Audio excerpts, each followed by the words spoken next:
ہیں جہاں پر وفاقی وزیر احسن اقبال اس وقت نیوز کانفرنس کر رہے ہیں۔ فورن ڈائریکٹ انویسٹمنٹ چکر لگا رہی ہے جو کہ اٹریکٹیو ڈیسٹینیشنز کی متلاشی ہے۔ آج دنیا میں ہر ترقی کرنے والا ملک، کامیاب ترقی کرنے والا ملک اپنے ملک میں انیبلنگ انوائرمنٹ کریٹ کر رہا ہے تاکہ وہ زیادہ سے زیادہ اٹریکٹیو ڈیسٹینیشن بن سکے فورن ڈائریکٹ انویسٹمنٹ کی۔ تو ترقی کے لیے اور بالخصوص جو پاکستان کی ہماری مستقبل کی ترجیح ہے 5 ایز فریم ورک میں کہ ہم پاکستان کو کس طرح ایک ایکسپورٹ لیڈ معیشت بنائیں، پاکستان کی برآمدات کو کس طریقے سے ہنگامی بنیادوں پر اس میں اضافہ کریں، یہ تبھی ممکن ہے کہ جب ہمارے ملک کے اندر فورن ڈائریکٹ انویسٹمنٹ آئے گی، کیونکہ فورن ڈائریکٹ انویسٹمنٹ کے ساتھ ملک میں سرمایہ کاری آتی ہے، جس سے ٹیکنالوجی آتی ہے، جس سے انوویشن آتی ہے، جس سے نئے ماڈرن طریقے آتے ہیں، اس سے ہیومن ریسورس ڈیولپ کرتی ہے، اور سب سے بڑھ کر یہ کہ آپ گلوبل سپلائی چینز کے ساتھ کنیکٹ ہوتے ہیں۔ تو یہی وجہ ہے کہ ہر کامیاب ترقی کرنے والے ملک نے اپنی ایکسپورٹس کو ترقی دینے کے لیے فورن ڈائریکٹ انویسٹمنٹ کا سہارا لیا ہے۔ پاکستان، جیسے کہ آپ کو معلوم ہے کہ 2013 میں جب ہماری حکومت آئی تھی تو اس وقت بھی ایک بڑا ترقی کا منصوبہ جسے چائنا پاکستان اکنامک کوریڈور کہتے ہیں اسے شروع کیا گیا تھا، اور آج اس تاریخی منصوبے کی 10ویں سالگرہ ہے۔ 5 جولائی 2013 کو سی پیک منصوبے کی یادداشت پر بیجنگ میں وزیر اعظم نواز شریف اور پریزیڈنٹ شی کے درمیان ہونے والی انڈرسٹینڈنگ کے نتیجے میں اس پر دستخط کیے گئے، اور اس کے بعد سی پیک پاکستان میں $25 ارب سے زیادہ، تقریباً $28.5 ارب تک کی سرمایہ کاری لانے کا انسٹرومنٹ بنا، جس نے پاکستان کے توانائی کے شعبے کو ٹرانسفارم کیا، ہماری صلاحیت میں اضافہ کیا۔ تقریباً 8000 میگا واٹ کے منصوبے سی پیک کے مختلف شعبوں میں، ہائیڈل، کول کے، رینیوبل انرجی کے جو لگے اس سے اضافہ ہوا۔ اسی طرح ہمارا روڈ انفراسٹرکچر بہت اس میں ریولوشن آیا، انفارمیشن ٹیکنالوجی کے لیے فائبر آپٹک کیبل لگی، گوادر کے اندر انفراسٹرکچر کو امپروو کیا گیا، اور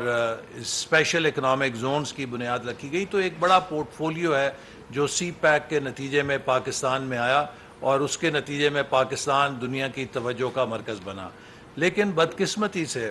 2018 میں جو تبدیلی آئی اس کا نشانہ جہاں دوسری چیزیں بنی، ہمارے ترقیاتی منصوبے اور ہمارا ترقیاتی سفر بنا، اسی کا نشانہ سی پیک بھی بنا، اور اس کے نتیجے میں پاکستان اس مومنٹم کو لوز کر گیا کہ جس مومنٹم کے ساتھ ہم سی پیک کو اگلے مرحلے میں جو بزنس ٹو بزنس کوآپریشن ہے اس میں لے کے جا سکتے تھے۔ لیکن سی پیک نے پاکستان کے اندر وہ بنیاد فراہم کر دی، وہ انفراسٹرکچر کھڑا کر دیا، انرجی کا انفراسٹرکچر، فزیکل انفراسٹرکچر، کہ جس کے اوپر اب ہم ایک کامیاب معیشت کی عمارت کھڑی کر سکتے ہیں۔ یہ عمارت 2018 میں بھی کھڑی ہو سکتی تھی، لیکن چونکہ اس کے بعد جیسے میں نے کہا کہ ایک منفی ایجنڈا تھا جس میں ترقی کا سوچ یا ویژن نہیں تھا بلکہ ایک انتقامی ویژن تھا، اس سے ہم ڈیریل ہو گئے۔ اب پاکستان کے پاس ایک دوبارہ اپرچونٹی آئی ہے کہ جب ہم معیشت کو بحال کر رہے ہیں، دنیا کا پاکستان پر اعتماد بحال ہو رہا ہے، اور خاص طور پہ جو IMF کے ساتھ ایگریمنٹ، اگرچہ جب یہ ہوا تھا اس وقت ہمارے اپوزیشن میں تحفظات تھے کہ اس کو بہتر نیگوشیٹ کیا جانا چاہیے تھا، لیکن اس حکومت نے جو بھی معاہدہ کیا ہم نے اسے آنر کیا تاکہ پاکستان کے اوپر کسی کی انگلی نہ اٹھے کہ پاکستان معاہدوں سے پھر جاتا ہے۔ لہٰذا ہم نے اسی معاہدے کے تحت تمام شرائط کو پورا کیا، اور اب آپ کو معلوم ہے کہ سٹاف لیول ایگریمنٹ ہو گیا ہے، اور انشاءاللہ تعالی 12 جولائی کو بورڈ سے بھی اس کی اپروول ہوگی، اور اس کے بعد پوری دنیا میں آپ نے دیکھا ملک کے اندر بھی سٹاک مارکیٹ پہ پاکستانی روپے کی مالیت پر مثبت اثرات ہوئے اور کرنسی مستحکم ہے. ایک پازیٹیو سینٹیمنٹ پاکستان کا پیدا ہوا ہے اور ہمارا فرض ہے کہ اس پازیٹیو سینٹیمنٹ کو ہم مل کر ہول آف نیشن اپروچ کے ذریعے, ہول آف گورنمنٹ اپروچ کے ذریعے, کیونکہ یہ پاکستان کسی ایک سیاسی جماعت کی میراث نہیں ہے, یہ پاکستان کسی ایک فرد کی میراث نہیں ہے, یہ پوری قوم کا پاکستان ہے, یہ ہم سب کا پاکستان ہے. ہماری کوئی بھی سوچ ہو, ہماری کوئی بھی زبان ہو, کوئی نسل ہو, کوئی مذہب ہو, کوئی سیاسی نظریہ ہمارا مختلف ہو, لیکن ہماری شناخت ایک ہے, وہ پاکستان کی ہے. تو اس لیے اب جب پاکستان کے پاس ایک موقع آیا ہے کہ ہم پاکستان کو دوبارہ ٹیک آف کی طرف لے کے جا سکتے ہیں, اس حوالے سے SIFC کا initiative, special investment facilitation council کا انیشیٹو ایک بہت اہم انیشیٹو ہے. اور اس کی سب سے اہم بات یہ ہے کہ یہ ورٹیکل اور ہاریزونٹل پورے پاکستان کے انتظامی نظام میں یکجہتی پیدا کرتا ہے سرمایہ کاری کی فیسیلیٹیشن کے لیے. اس میں تمام اہم وفاقی محکمے بھی موجود ہیں اور اس میں صوبائی حکومتیں بھی موجود ہیں, لہٰذا ورٹیکلی وفاق اور صوبے اس کے اندر شریک ہیں. ہاریزونٹلی تمام وفاقی حکومت کے ادارے, وفاقی حکومت کے محکمے, وفاقی حکومت کی وزارتیں اور سول اور ملٹری محکمے سب اس کے ساتھ ایک ٹیم کے طور پہ شریک ہیں. اور میں سمجھتا ہوں کہ اس کے ساتھ جو اس ادارے کے اندر ایک پختگی آتی ہے وہ بیرونی سرمایہ کاروں میں اعتماد بحال کرنے میں بہت مددگار ثابت ہوگی, کیونکہ اس ادارے کی حیت اور سٹرکچر کی وجہ سے ایک کانفیڈنس آئے گا انٹرنیشنل انویسٹرز کو کہ حقیقت میں ون سٹاپ ڈسپوزل ہو سکے گا انویسٹمنٹ آئیڈیاز کے لیے اور پروجیکٹس کے لیے اور پروپوزلز کے لیے. کیونکہ اگر ہم ون ونڈو آپریشن نہیں دیں گے, ون سٹاپ آپریشن نہیں دیں گے, تو جو ہمارے ہاں درجنوں NOCs انویسٹرز کو لینے پڑتے تھے, درجنوں دفاتر کے چکر لگانے پڑتے تھے, اس سے وہ بہت مایوس ہو جاتے تھے. تو یہ ایک ایسی ونڈو ہے, ایک ایسا مرکز ہے SIFC کہ جہاں پر فورن انویسٹرز کو ایک ہی چھت کے نیچے ان کی تمام اپروولز, ان کی تمام فیسیلیٹیشن دی جائے گی تاکہ پاکستان میں بیرونی سرمایہ کار کو تیزی کے ساتھ آگے بڑھایا جا سکے اور اس پر امپلیمنٹیشن کو کسی رکاوٹ کے بغیر یقینی بنایا جا سکے. تو اس مقصد کے لیے آج ہماری ایپیکس کمیٹی, جو کہ اس کی ہائیسٹ کمیٹی ہے, اس کا اجلاس ہوا. اس کے نیچے ایک ایگزیکٹو کمیٹی ہے جو کہ میرے سربراہی میں کام کرے گی, اور اس کے نیچے ایک امپلیمنٹیشن کمیٹی ہے جو کہ وزیر اعظم کے جو معاون خصوصی ہیں جہاں زیب صاحب, ان کی نگرانی میں کام کرتی ہے. اور ان کمیٹیز میں تمام متعلقہ محکموں کے لوگ شریک ہیں. اس پروجیکٹ کے تحت جو 5 شعبے جن کا انتخاب کیا گیا ہے, اس میں سب سے پہلا شعبہ زراعت ہے. پاکستان ایک زرعی معیشت ہے, زرعی ملک ہے, زراعت ہماری بیک بون ہے. لیکن بدقسمتی سے ہم آج بھی اس کے باوجود کہ ہر ایگریکلچر پروڈیوس میں ٹاپ 10 پروڈیوسرز میں ہیں, ہماری پروڈکٹیوٹی لوئسٹ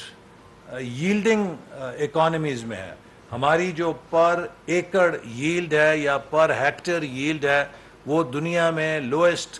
1/3 کے اندر آتی ہے, اور جو گلوبل ایوریج ہے ہم اس سے بھی کم ہے. اس کی وجہ یہ ہے کہ ہماری ایگریکلچر میں ماڈرنائزیشن نہیں ہوئی, ہماری ایگریکلچر میں ٹیکنالوجی ایڈاپشن اس طرح نہیں ہوئی جیسے دوسرے ممالک نے کی ہے. اس کے لیے سرمایہ کاری کی ضرورت ہے. تو لہٰذا ہم ایگریکلچر کے ایریے میں ماڈرن فارمز کو بنانے کے لیے, ماڈرن ٹیکنالوجی کو لانے کے لیے اور گرین ریولوشن 2.0 کو برپا کرنے کے لیے اس فیسیلیٹیشن کاؤنسل کے ذریعے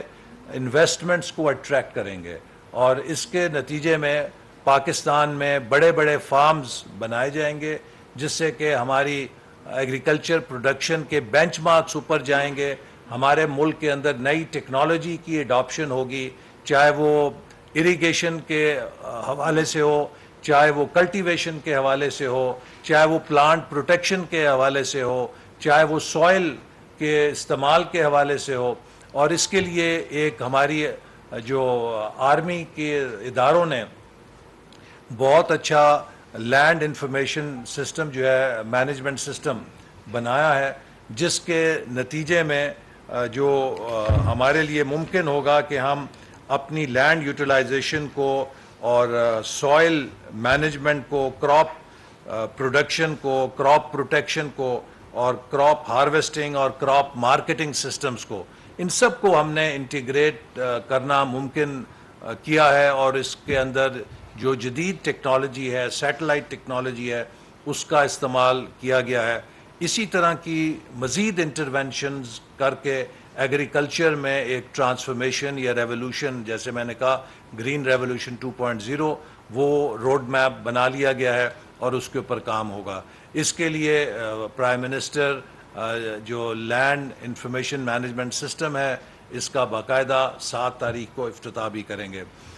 ساتھ ہی ایک ایگریکلچر کے حوالے سے کنونشن بھی منعقد کیا جائے گا، جس میں پاکستان کے جو پروگریسو فارمرز ہیں، پاکستان کے جو ایگریکلچر شعبے سے سٹیک ہولڈرز ہیں، ان سب کو بلا کر ان کے ساتھ اس شعبے میں جو انویسٹمنٹ کے ہمارا روڈ میپ ہے وہ شیئر کیا جائے گا، تاکہ ہم سب سٹیک ہولڈرز کے ساتھ مل کر ایگریکلچر سیکٹر کو پاکستان کی معیشت میں اس کی جو ویلیو ایڈیشن ہے، جو اس کا ٹرو پوٹینشیل ہے، اس کے مطابق ہارنس کر سکیں. دوسرا شعبہ انرجی کا ہے. جیسے کہ آپ کو معلوم ہے کہ اس وقت حکومت کی ترجیح ہے کہ ہم اپنے انرجی سیکٹر کو رینیوبلز کی طرف لے کے جائیں. ہم اپنے انرجی سیکٹر میں جو ہماری